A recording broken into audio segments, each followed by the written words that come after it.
इन सारे मंत्रियों को और इन सारे एमएलएज को बिजली फ्री मिलती है। इनको जब बिजली फ्री मिलती है तो उसको फ्री भी नहीं बोलते, और जब जनता को, इनको 4-4 हज़ार यूनिट बिजली फ्री मिलती है महीने की, और मैं जनता को 200 यूनिट फ्री बिजली देता हूं तो इनको सबको तकलीफ होती है। क्यों? अगर इन मंत्रियों को जो फैसिलिटी मिलती है मैं अपनी जनता को देना चाहता हूं तो इनको क्यों तकलीफ होती है? इन सारे मंत्रियों को और एमएलएज और एमपीज का सारा इलाज का खर्चा फ्री है। कोई बीमार हो जाए इनके घर का सारा फ्री है। तो अगर मैंने अपने दिल्ली के लोगों का इलाज फ्री कर दिया तो इनको क्यों तकलीफ होती है? जो जो चीजें इन मंत्रियों को और इन संतरियों को मिलती है मैं अपने लोगों को देना चाहता हूं, नंबर 1। दूसरी चीज, अगर मैं, एक समय था जब मैंने सुना था कि राजनीति के अंदर एक समय था जब फ्री बांटते थे, और फ्री बांटने का पैसा कहां से आता था? सरकार लोन लेती थी और लोन लेके उस पैसे से फ्री बांटते थे। That is not good economics. अगर मैं, आपके पास जो पैसा है उस पैसे से, उसमें आपके टैक्स नहीं बढ़ा रहा, टैक्स उतना ही है, मैं घाटे में नहीं। आज दिल्ली सरकार पूरे देश में अकेली सरकार है जो फायदे में चल रही है, घाटे में नहीं चल रही। सीएजी की रिपोर्ट है 2019 की, उस रिपोर्ट में लिखा है हमारी सरकार बनने के पहले दिल्ली सरकार घाटे में चलती थी। हमारी सरकार बनने से तब से लेके आज तक दिल्ली सरकार अकेली सरकार है पूरे देश के अंदर जो फायदे में चल रही है। मैं सरकार फायदे में चला रहा हूं, मैं कोई नया टैक्स नहीं लगा रहा, मैं कोई लोन नहीं ले रहा।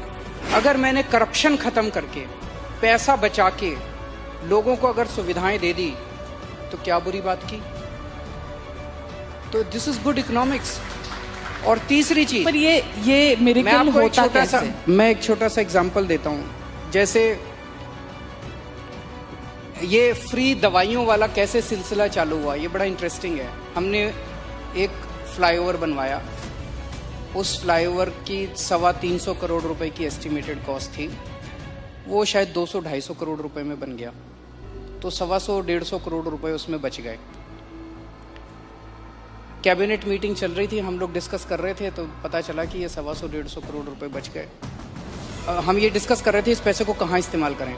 तो मैंने कहा अगर हम सबका इलाज फ्री करना चाहें तो कितना खर्चा आएगा? So after 2-3 days they got back to me, they said 300-350 crore. So मैंने कहा ठीक है, इतना तो हम फ्लाईओवर बनाने में ही बचा लेंगे, इतना का पैसा। तो अगर मैंने फ्लाईओवर बचा के लोगों का इलाज फ्री कर दिया तो क्या बुराई है? मैंने सुना था कि एक मुख्यमंत्री हैं शायद गुजरात के, उन्होंने अपने लिए एक जहाज खरीदा 190 करोड़ रुपए का।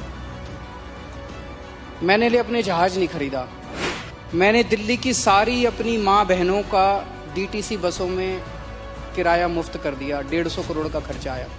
बताओ क्या बुराई है?